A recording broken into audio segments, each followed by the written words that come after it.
Now for some neuroscience.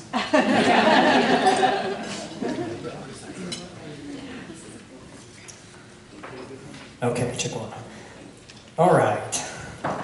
So part one of this talk, new tricks for old dogmas. So, can an adult with no musical experience learn to play an instrument at any age?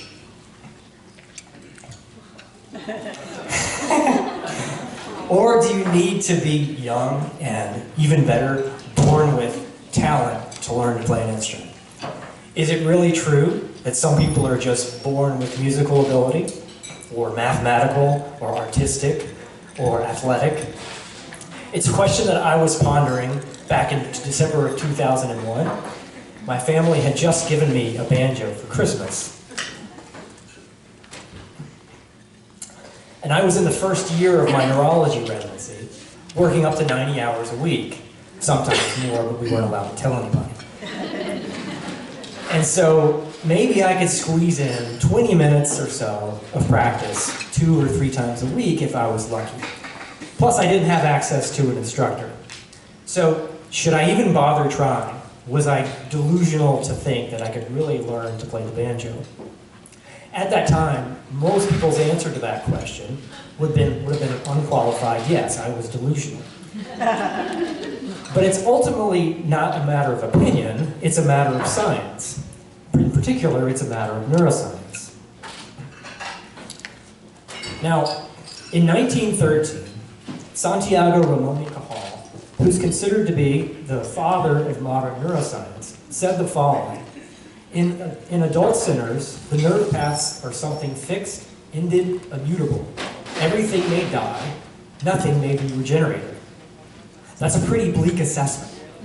And this wasn't just one scientist's opinion. This became the foundation of how we understood the brain for generations. So, in other words, once the brain was done developing after early life, it couldn't rewire itself. In other words, you can't teach an old dog new tricks. It's so sad. Thank you, ChatGPT. He knows how to make this happen. Because the adult brain was fixed in form and function. We have to learn all of our tricks when we're young because brain plasticity is limited to childhood. And this idea of a fixed brain was the neuroscience dogma for much of the 20th century. But towards the latter part of that century, some intrepid and courageous researchers, equipped with some new tools and techniques, decided to test that dogma. And one of those researchers was this guy, Dr. Michael Merzenich, who, through a series of experiments over several decades, convincingly demonstrated that the adult brain was not fixed and that plasticity continued until the day we die. Now, as is common for those who challenge prevailing dogmas and beliefs, his efforts were initially ignored or even ridiculed. But the evidence ultimately became so overwhelming and irrefutable that the fixed brain dogma was completely overturned. And what was once considered impossible became accepted scientific fact, that our brains remain plastic throughout our lives. Now, broader society is still catching up on the full implications of this research. Many people still believe in this idea of innate talents or abilities. Many still think that the adult brain is limited in what it can learn to do. But the science says otherwise. First, it says that we aren't born knowing anything. All of our knowledge and skills are learned. Now, as someone who has raised 2 children, my evidence supports that idea. The only skill either of my children possessed as newborns was the ability to summon another human from across the room by wailing at the top of their lungs.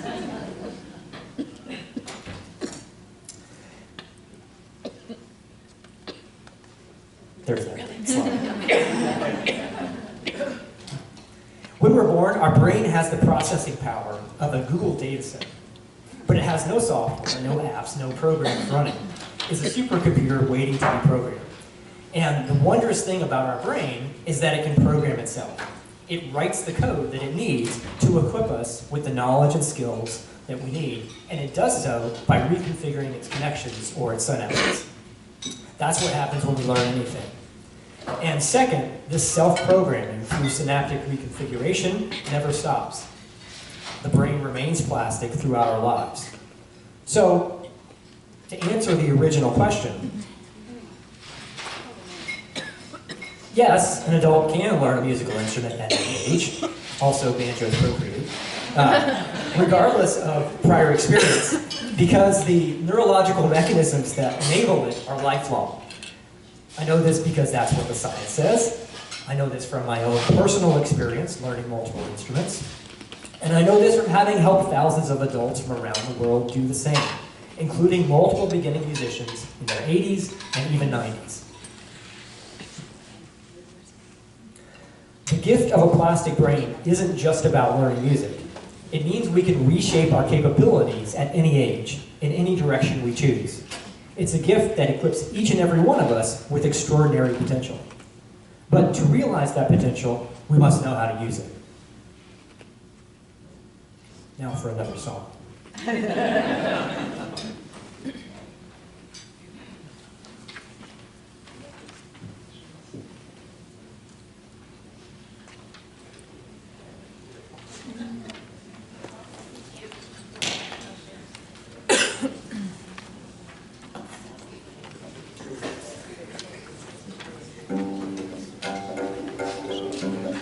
So, some of you may know, the banjo is an African instrument, and the early banjos look something like this that I'm holding you. So it's made from all natural elements. It's a gourd, hollowed out gourd. This one is a goat skin head, gut strings, and a wooden neck. And banjos are part of a family of instruments that have been played for centuries in Africa as part of ritual song and dance. And when the banjo was brought into what is now the southern United States, particularly the Appalachian Mountains, you had African rhythms colliding with European melodies to create a new kind of music that would ultimately give rise to the entire spectrum of American music that we know today. The technique that I'm going to be using to play this banjo, which we now refer to as clawhammer, is the same technique that was and still is used in Africa on these kinds of instruments today. And this particular song that I'm going to play, the lyrics for it originated hundreds of years ago in Scotland or England and was brought over to the US, was adapted and modified in the Appalachian Mountains. And so it was an example of this kind of cultural synergy that really defines so much of American creative works. So this is called the cuckoo.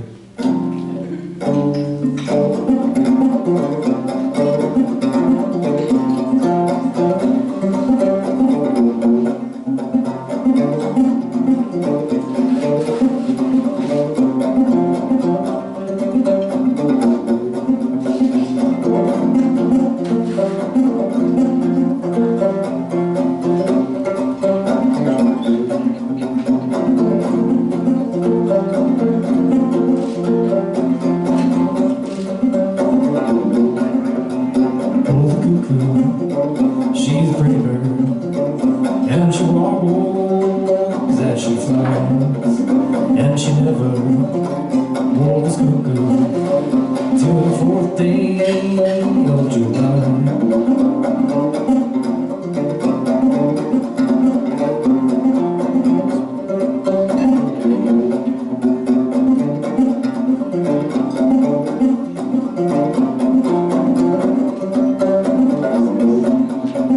Jack of diamonds, Jack of diamonds, I've known you from home. You got my gold pockets, full of silver and gold.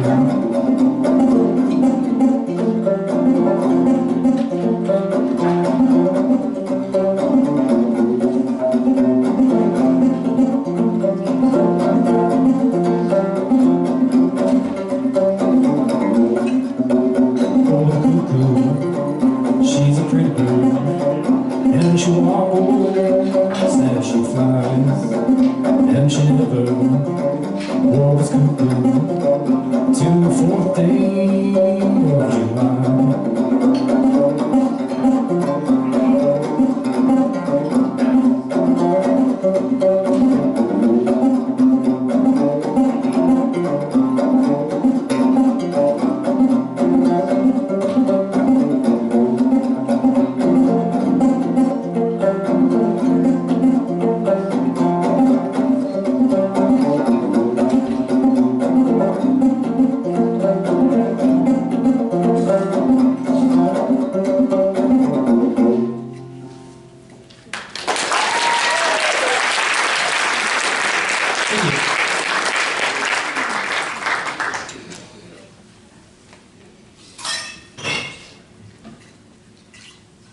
More neuroscience.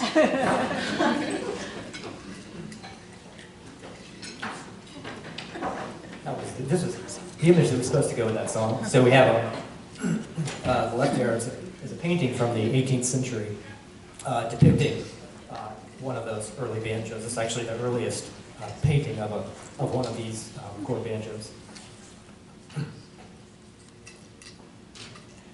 Okay, part 2, overnight success.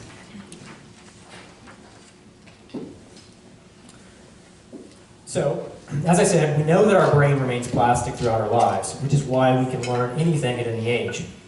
But knowing this raises an even more important question, which is what exactly happens when we practice, when we sit down to learn something.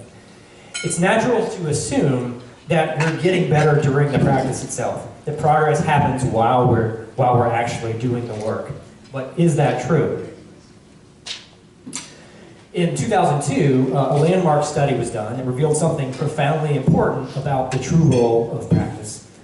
So in it, 52 subjects learned a particular sequence of finger tapping movements, similar to how you might play the piano, and were instructed to perform them as quickly and as accurately as possible.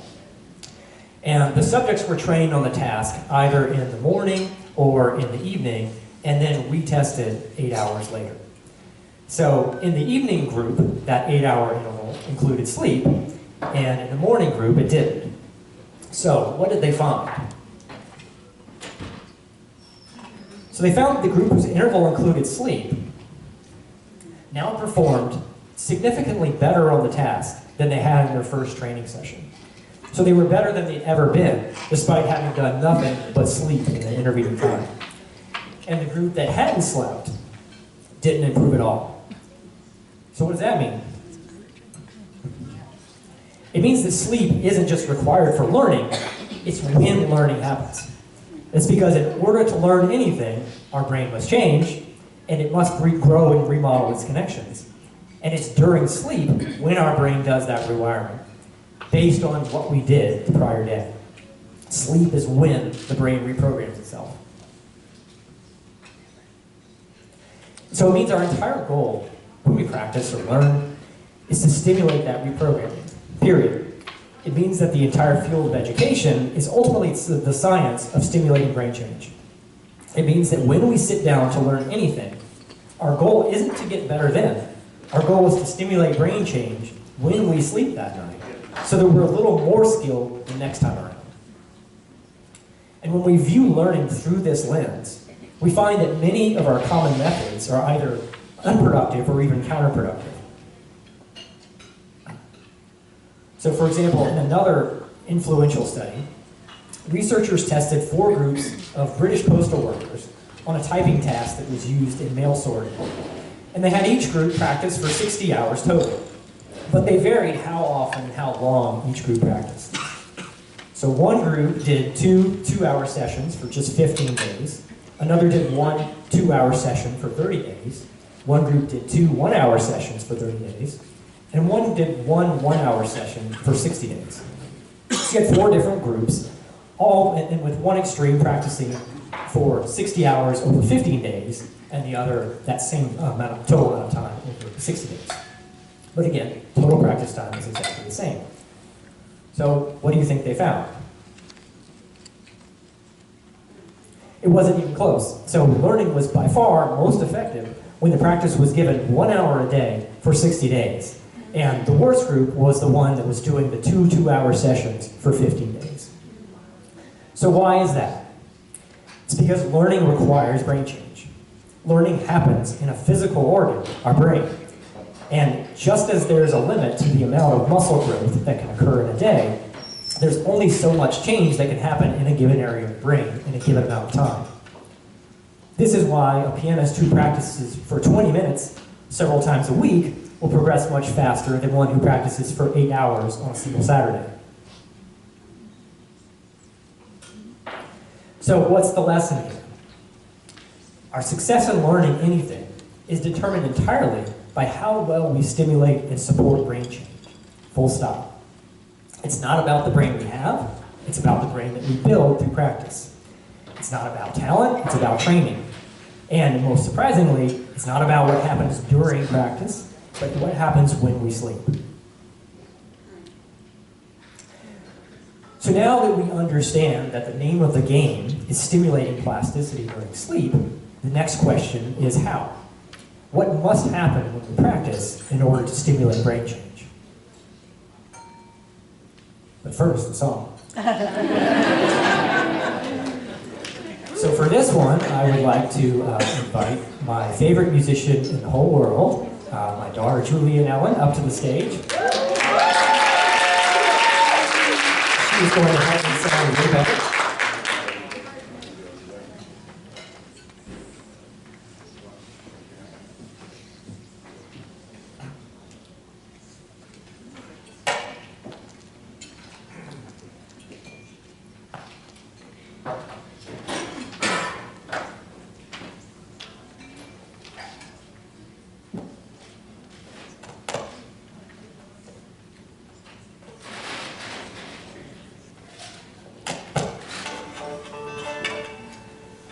So, in the summer of 19... Oh, let me change.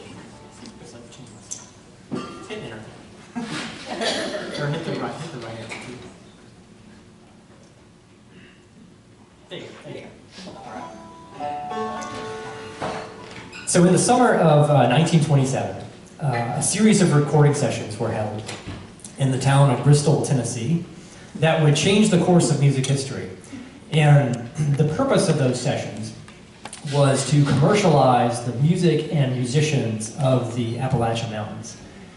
And one of the groups that was recorded was the Carter family, a trio of musicians from the Clinch Mountains of Virginia. And those sessions would be incredibly successful. The Carter family would go on to record over 300 songs.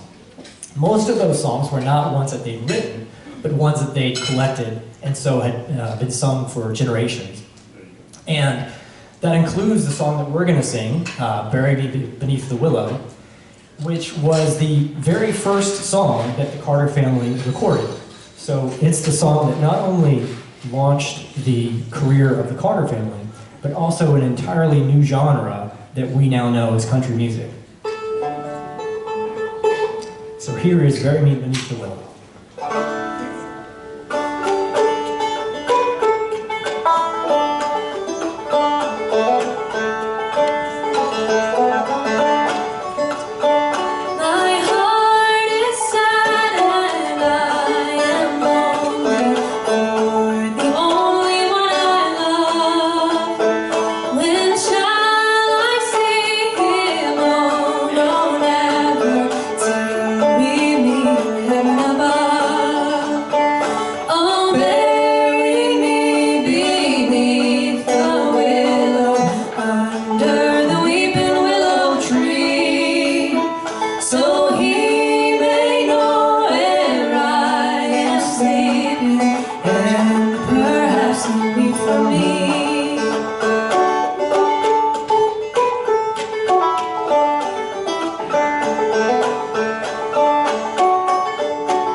Banjos. You should maybe sing better.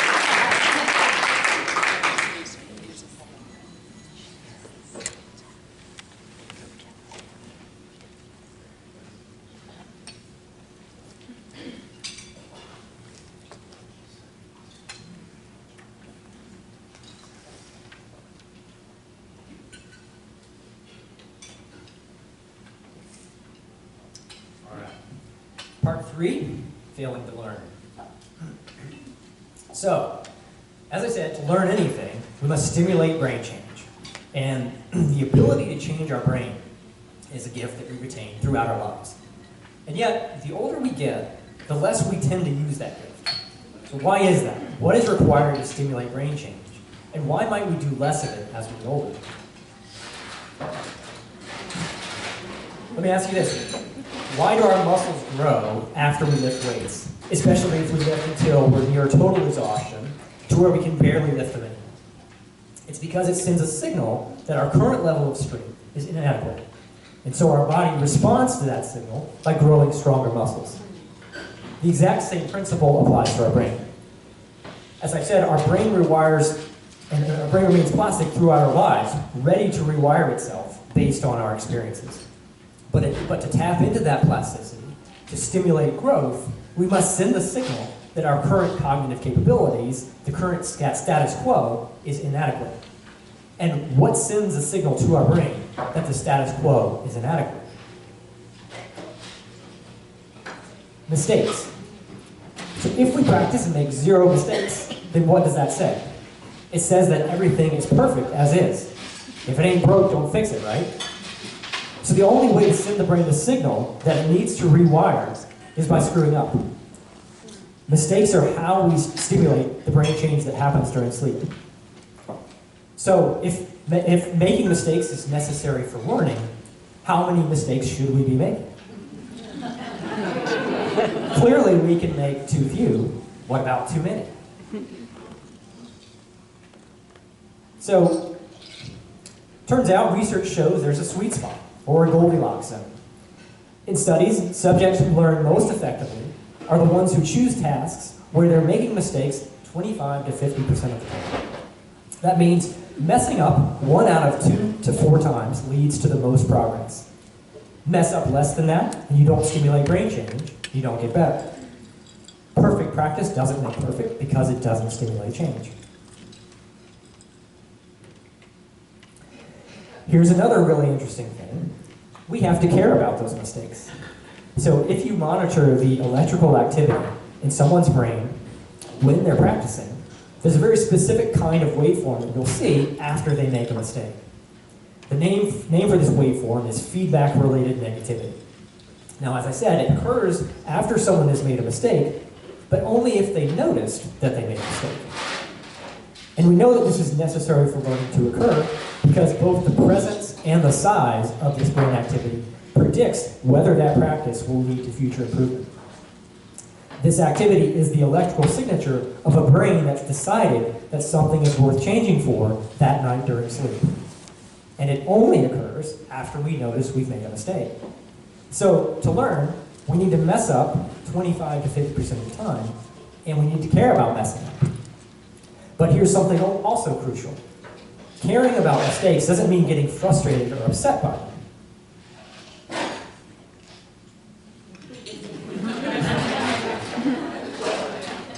On the contrary, research shows that those who are upset by their mistakes improve less, even under identical practice conditions.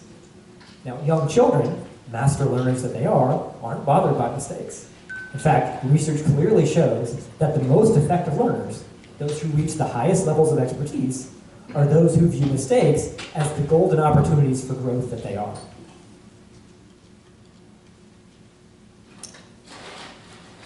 Okay, now it's time to invite the rhythm section up to the stage. We've got Tim Huff coming up on the drums. All right. Dr. Sessions on bass.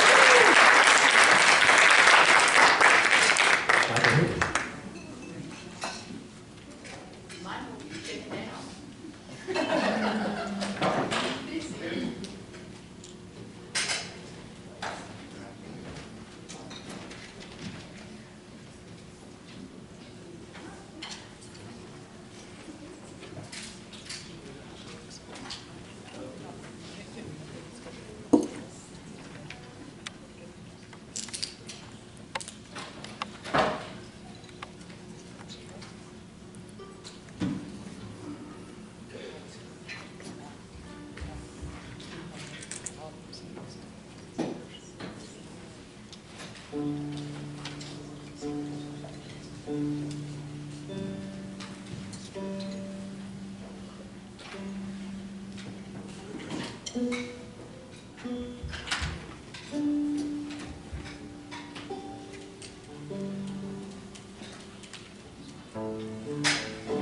right, well, maybe Michael can join. Oh, there he is.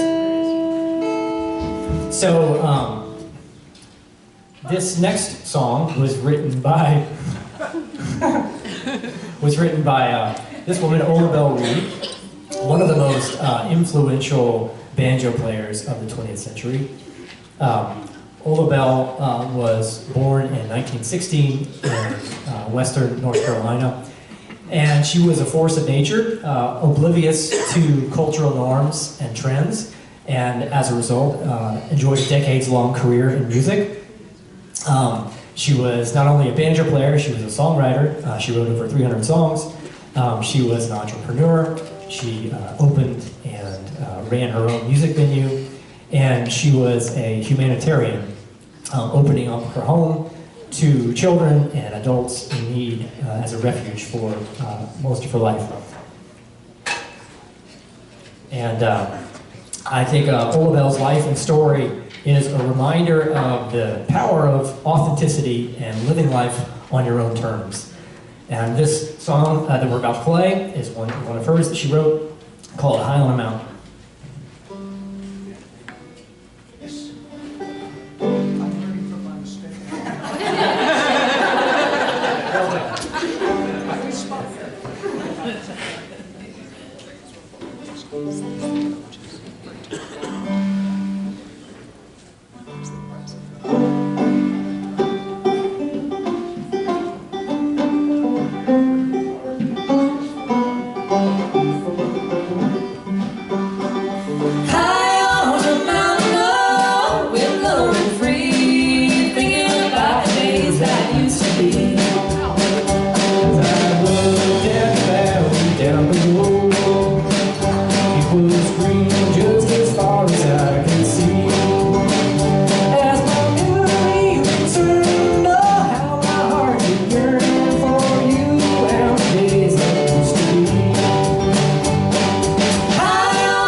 Thank you. Thank you.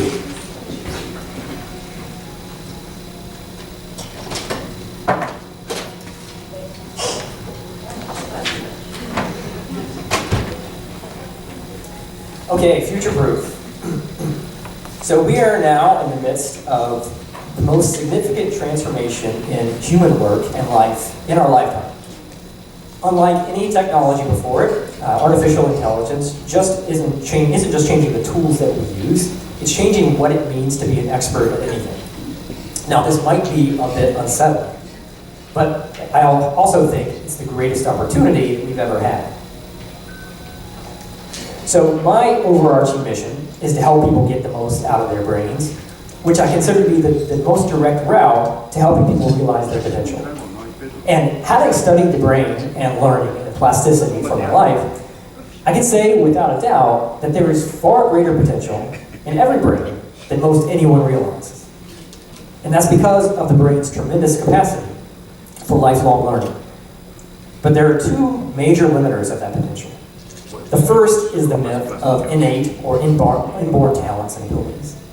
And the second is the fact that we front-load the learning of complex knowledge and skills. So if we plot learning over a typical life, it usually looks something like this. Life today is structured so that we're always learning in early life. We apply those skills in midlife, and then we rest in late life. That structure not only leaves most of our potential unrealized, it's also terrible for the health and function of our brain. But that's changing. That's because most AI researchers believe now that within the next 2 to 5 years, AI will outperform humans at every kind of intellectual labor. Now that's going to create the most significant transformation in the nature of work of our lifetimes. And to illustrate, here is a list of the top 5 skills that are going to be needed in just 5 years.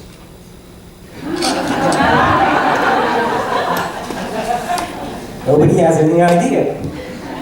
The only thing we do know is that those skills will be ones that don't exist today.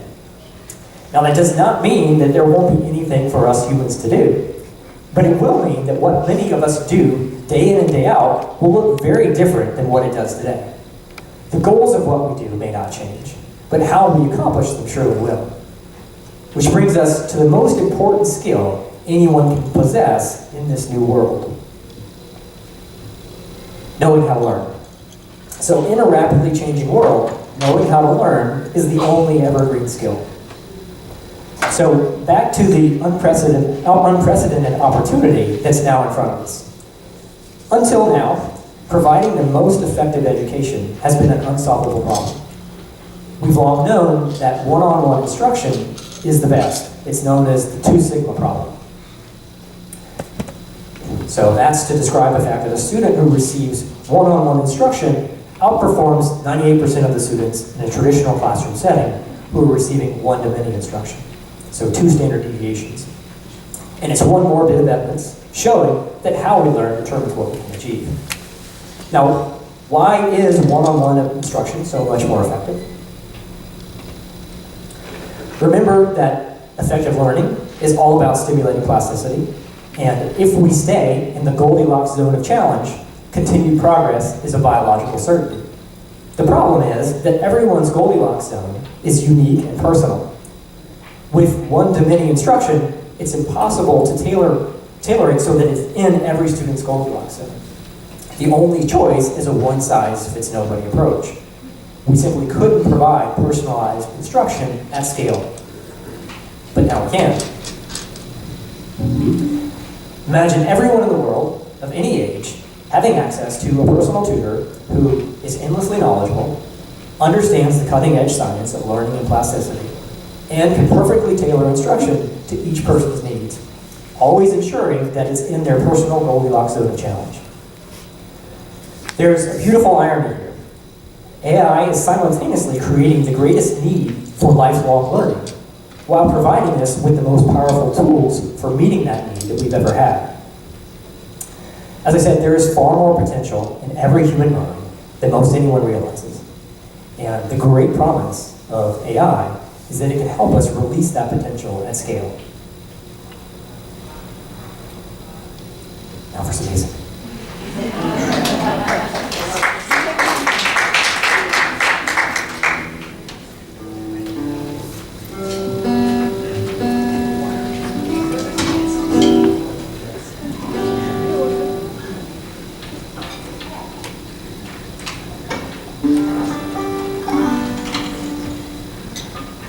All right, I apologize in advance.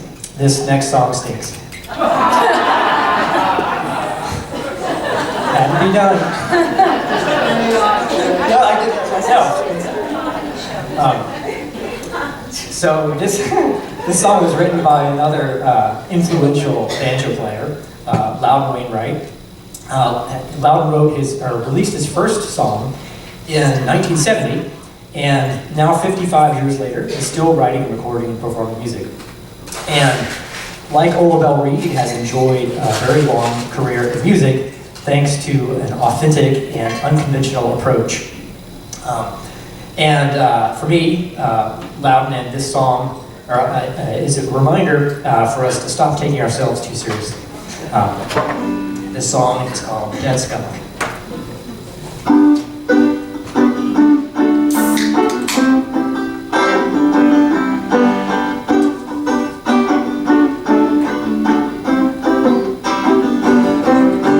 Crossing the highway late last night.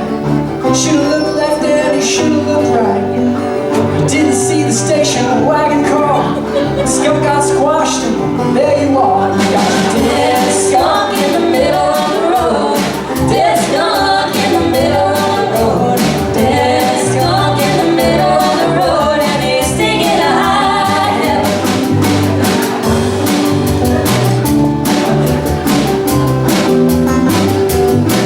Take a whiff on me, that ain't no rose. Roll up the window and hold your nose. You don't have to look and you don't have to see, 'cause you feel it in your olfactory. You got your dead skunk in the middle of the road. Dead skunk in the middle of the road. Dead skunk in the middle of the road. And he's singing to high heaven.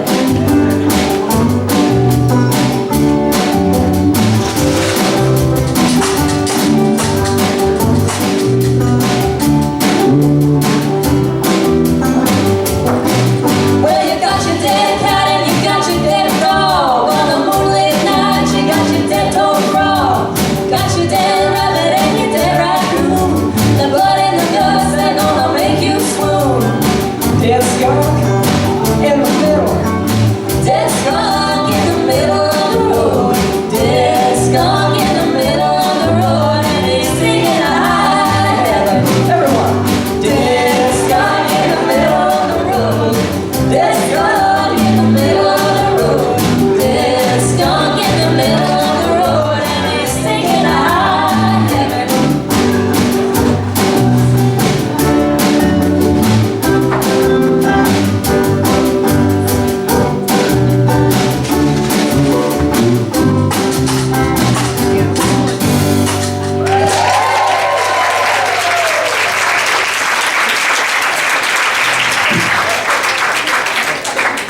Probably the best song of all time.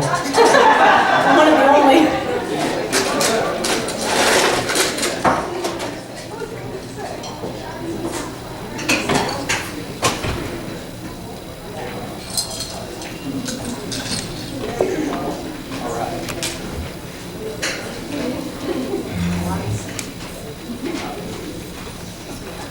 Final part 5, Wabi Sabi.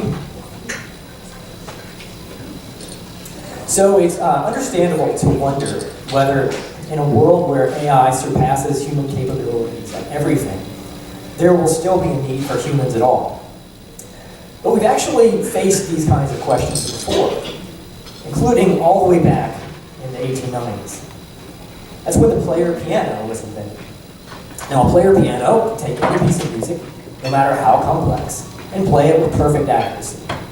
And when this technology came out, many people were alarmed and worried. Worried that people would stop attending piano concerts. After all, what's the point when we had access to perfect piano playing in our own homes?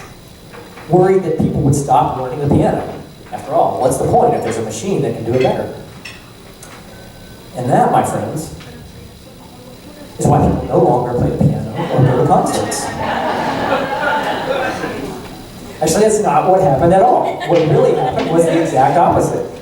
Interest in the piano exploded, more people started taking lessons, sales of sheet music doubled in just 5 years, and piano concerts became more popular than ever. It's now over 100 years later since the invention of the player piano, and most of us have never been to a player piano concert. But live piano performances with humans continues to draw audiences around the world. And we don't just prefer to watch other humans play music. Research shows that we also prefer to listen to human-made music. Now, why might that be? Well, when humans listen to music played by other humans, something fascinating happens in our brains. Mirror neurons, the same neurons that fire when we watch another person move, activate in our motor cortex. It's as if our brain is imagining the hands that are creating that music. But when we listen to computer-generated music, our brain doesn't show that same activity. It knows no human hands were involved in that creation. And that matters to us. Music doesn't move us because it's perfect. It moves us because it connects us. And this isn't just true for music. It's a universal principle. This is the coffee mug that I drink from every morning. Now, I have dozens of perfect factory-made mugs that I could choose instead. But this one isn't my favorite because it's perfect. It's my favorite because it isn't. So our preference for the telltale imperfections of human hands is so pervasive that the Japanese have a specific word for it, wabi-sabi, the beauty found in imperfection. So we find the preference for human creations everywhere, in art, crafts, and music. Every human creation is unique to that person. That's what makes it meaningful. And that's something that, by definition, AI can never replace. And yet, paradoxically, when it comes to learning, we fear making mistakes. We chase perfection, and that can be paralyzing. And we forget that our humanity lies in our imperfection. I began this talk explaining why we can learn anything at any age. And as I said, one of the biggest reasons we stop is because of our avoidance of mistakes. But just as we cherish the humanity in music, the slight imperfections that tell us that a real person created, we will always value the human element in everything we do. AI won't replace us any more than the player piano replaced pianists. Instead, it will put a finer point on what we truly value in creative works, including those beautiful imperfections that make us uniquely human. All right, speaking of imperfections, it's time for some more music.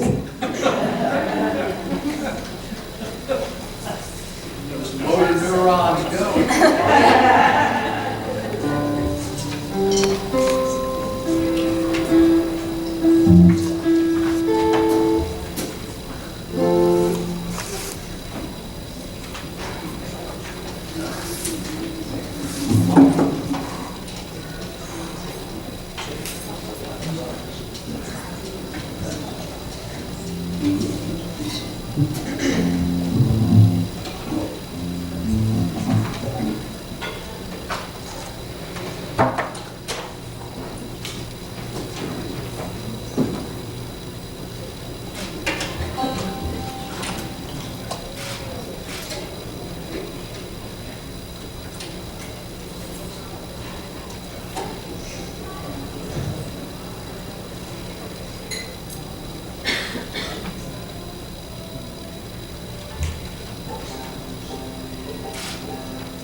All right, this final song is one that I wrote.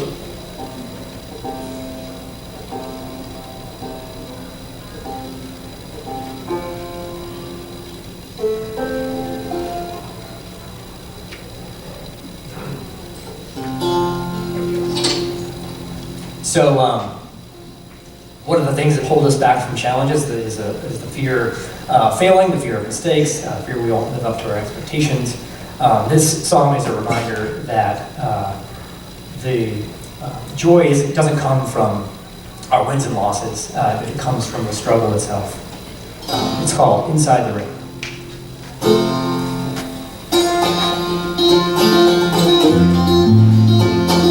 Down by the bay, where the ducks and the children play, and the lovers leave their footprints in the sand.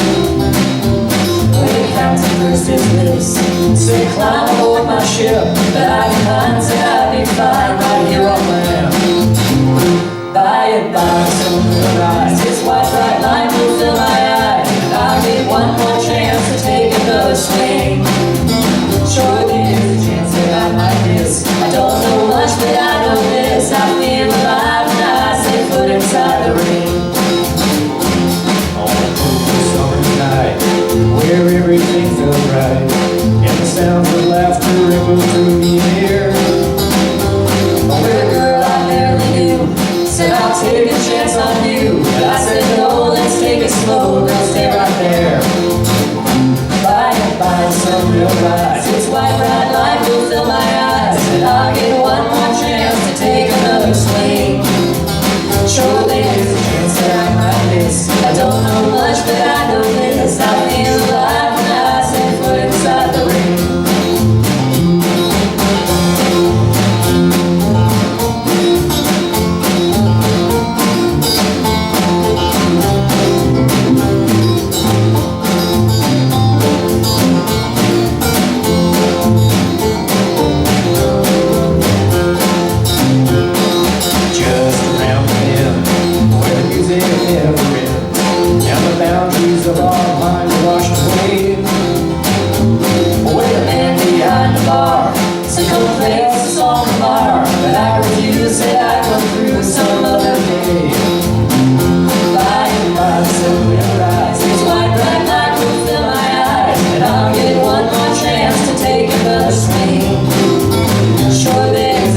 Thank you.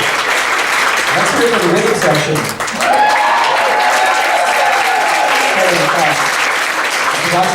That Tim and Michael, this is their first time touching an instrument. They read the book this morning.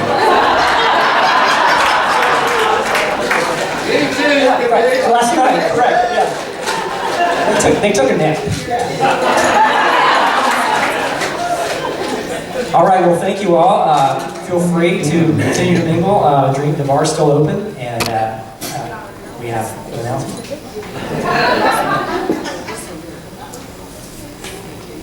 Okay. Everyone wearing boots, meet in the lobby for a picture at the end. So, all right, okay. All right, very much. Thank you all.